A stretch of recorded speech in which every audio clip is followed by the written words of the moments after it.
Does weight loss start in the mind? Yes! I believe everything that we do starts with our mind. So today I was going to give you 5 mindset shifts that you can make to help you on your weight loss journey. So hi, I'm Vanessa McLennan and I help people with their eating issues and binge eating to help them live a life free from food stress. So if you'd like to know more about my videos, please click on the subscribe button and click on the bell. Expectations.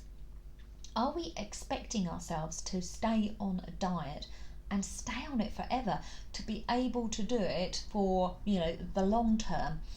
And is that really feasible? Because when we fall off it, it's just like we have, committed the worst sin, or that we're the most terrible person, when actually, do we need to reset our expectations to go, it's just not feasible to stay on a diet for over a long period of time. They're not designed for that.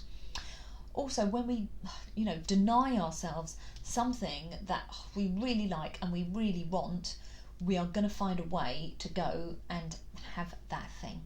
So when we're changing ourselves, we've gone on this diet, there's all these new habits that we are trying out. And many times it's not just that changing that one thing that requires, the new mindset or the change. It's all the other patterns of behaviours and thoughts around that has to stick and stay for this new habit to stick. So for instance, if you normally have cereals for breakfast and you're going to change that now to something healthier, to avocados on toast, eggs on toast, for instance, well, it might mean it's not as simple as going to a cupboard and then just pouring. You have to cook that. It might take a bit longer. There'll be a bit more washing up. It'll be taking a lot longer to eat. So hence you might have to get up a little bit earlier. So you see all those little changes. So what you can do is, that's why it's good to just do, one habit at a time, and you've got to do a mental dress rehearsal. So you've got to visualize yourself doing step by step this new habit, and then you can sort of mentally prepare for all the things that are going to stop you, so you can work out then how you're going to manage that, what else you need to change about your routine to allow this one habit to stick. And then when you've got that, then move on to the next habit. That's how then weight loss becomes sustainable and a lot longer term. Listen to yourself. What negative words and language are you using about yourself? Because life turns out on what we expect it to and what we say to ourselves. So if we're saying to ourselves, I can't lose weight, well then we create a self-fulfilling prophecy with that. So we're saying, I can't lose weight, and then guess what? We don't lose weight, or if we do, we don't notice it and we don't see it. So when we don't lose weight, we then attach onto that, and then because that is what we have seen, it then furthers the belief that I can't lose weight, and so hence it's just a repeating cycle that goes around. So our life turns out exactly like that, how we expecting it to see. So if you want to see something different, start changing your language, start changing it into the more positives. So rather than I can't lose weight, I can lose weight, and I'm able to lose a little bit at a time.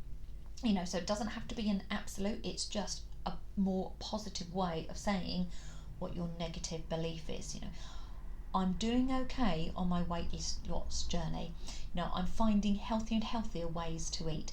It's okay if I slip up, because I know I'll get back, on track in a short period of time. I'm enjoying finding new healthier ways of being. I'm enjoying the extra energy that it's giving me. I'm enjoying, just being healthier in myself. I'm liking this new lifestyle. So it's, what affirmations can you give yourself that will help you focus a lot more on the positive? That is a huge mindset shift. Think long term, not short term. Right, weight loss is not a race, it's a journey, and nor is it a sprint, it's a marathon. The idea is to, make this way a way of being. It's a lifestyle, and when we hit our dream goal weight, you know, we want to keep that weight off and we want to keep it going. So it has to be, you know, sustainable. But a lot of the time we're in the mode of, I've got to lose weight now and I've got to lose it by, you know, next week because I'm going to a party and I want to wear that dress. And then we perhaps go to that party and we're like, oh, I can eat loads of things. And then we put on the weight and it just becomes this cycle that we're like, oh God, I can't get out of. It's, you know, so then we end up on that perpetual diet. So think, you know, the long term. Really what we're doing, we've got a mindset of a sprinter, you know, a 100-metre sprinter, when really we're running a marathon. Now, if a 100-metre sprinter were to run a marathon, they would have to stop, you know, because they're just not built for that long distance. They would have to stop, they would have to come out of the race, recoup, and then go on again. Only when we do that, when we have to stop and, you know, recoup because we've got that mindset, we then get really negative on ourselves, you know, oh my God, we think we're useless, we think we're rubbish, we think we can't do this. But we've got the wrong mindset. So if we were to then, you know, have that mindset of, okay, small changes, just small and little changes, often that's changing our mind for the marathon and for the long term. And then it all becomes sustainable and it becomes enjoyable. Set goals.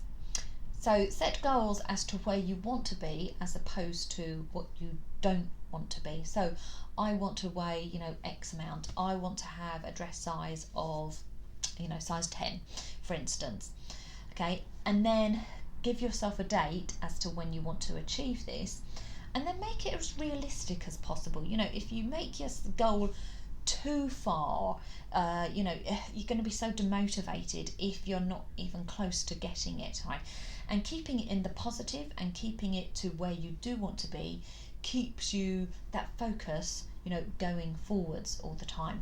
I think a lot of the time we can also get so stuck on the small details of, you know, I've put on a pound, I've put on 2 pounds, and it can be so demotivating, and we get so transfixed on those numbers that I think we lose sight then of the bigger picture.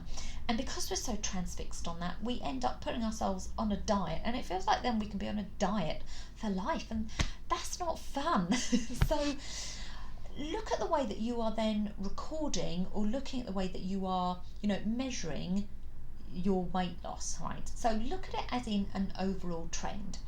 When we look at coronavirus stats, for instance, we are looking at not just every single daily cases, but we're looking at a rolling average of 7 days, and that gives us the trend of where we are going.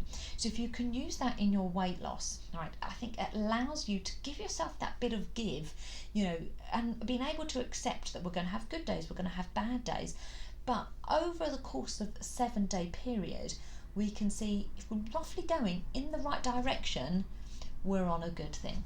So it allows us to, yeah, just loosen up a bit, have some fun, still enjoy life, but eat healthily and go in the right direction most of the time. Reward yourself. No, I don't mean with food, but I mean with something, or, you know, something that you like doing. You know, when we hit a little target, or hit a little goal, it feels really good. So to get a reward from it is equally just as motivating and feels good. So we want to do more of it. So think about, you know, like children when they're good. Mine has a sticker chart, and she loves putting on the stickers of when she does her, you know, tasks that are on there. And so we can find an adult version of that, you know, filling up our sticker chart. A friend of mine has a colouring book, and when she achieves her, you know, goal, she gives herself, you know, 20 minutes of colouring or something, you know, to colour in a section or colour in something. A friend of mine does artwork, and again, when she hits her goal, she continues on to the next section of her art. So find something that, you know, you would like to reward yourself. It doesn't have to be tangible, but it's like, what can you give yourself little and often so that you feel good about going in the right direction? And just notice how incredibly motivating it can be.